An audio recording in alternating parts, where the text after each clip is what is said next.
Hello and welcome back. Today, let's jump right into this straw flower. There's a lot of different little pieces to it that makes it up for the gorgeous flower that it will become. So starting off, I'm just going to be doing a satin stitch in the middle portion of the shape. So I've got 2 strands of embroidery thread with a size 10 embroidery needle. And I say this all the time, I'll say it again, using only 2 strands with a very fine tipped needle with a small eye will give you the best satin stitch. In my opinion, this is what I like to do. It creates really even lines and it's just the easiest way to fill in every single part as meticulously as possible. So that's what I'm going to be doing, and honestly most of this straw flower is satin stitching. There's going to be one other stitching method that we use and I'll show you that next.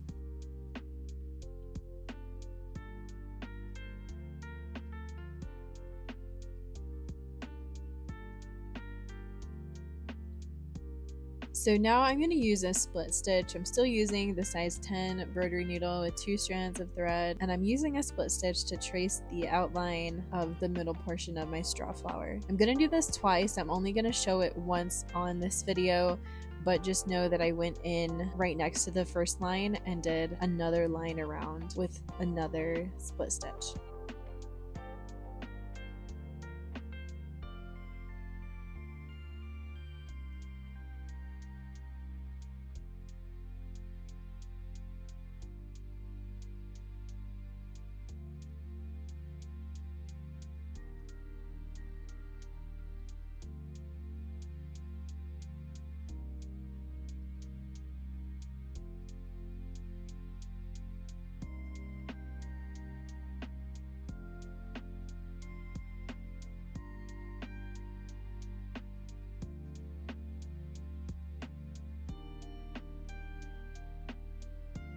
Now that all my light yellow pieces are filled in, I'm going to grab a light pink and begin filling in the middle petals. And I'm using a satin stitch with that same 10 embroidery needle and 2 strands of thread, following the same angle throughout the entirety of the shape while I'm satin stitching. Now the important part with the satin stitching on this straw flower is to make sure all the shapes can stand out from one another as best as you can. It is hard with satin stitching all of them because inevitably some of them will blend in, but using your angles correctly with your satin stitching will aid you in helping these little shapes be defined and stand out next to each other.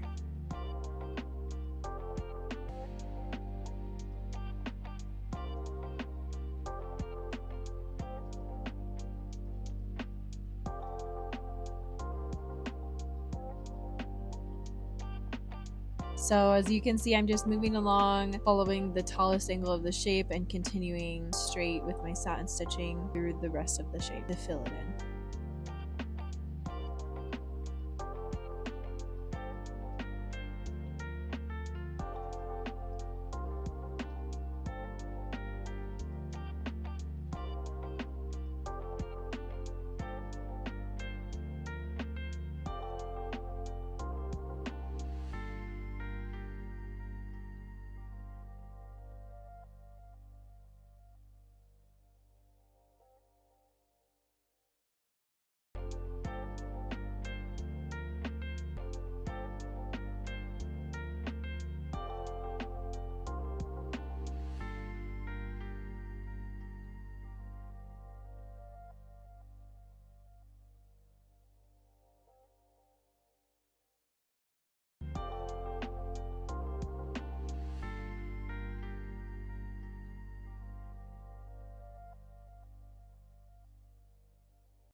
Now I've got the entire middle filled in and I think it looks gorgeous. As you can see, some of the petals do blend in with each other, but you can still see some definition, and that's just what I like to see.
Now for these tiny little folded over parts of the petal, I'm going to stitch the same way. So starting my satin stitching lengthwise of the shape, and then for the rest of it. So I'm stitching this little fold horizontally, and now I'm switching to stitch the rest of this petal using a vertical satin stitch. And this will give some more definition and show that the flower petal is folded just a little bit.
Now I'm coming in with a shade slightly darker than the last pink shade I used, and I'm still using my satin stitching with just 2 strands of thread and a size 10 embroidery needle. But stitching with this different shade will add another layer of dimension to this straw flower.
And if you made it this far, then you have survived another nearly entirely satin stitched flower. It's the way to go! Thanks for joining me. Let me know what flower you'd like to see next time, and I will see you again. Thank you!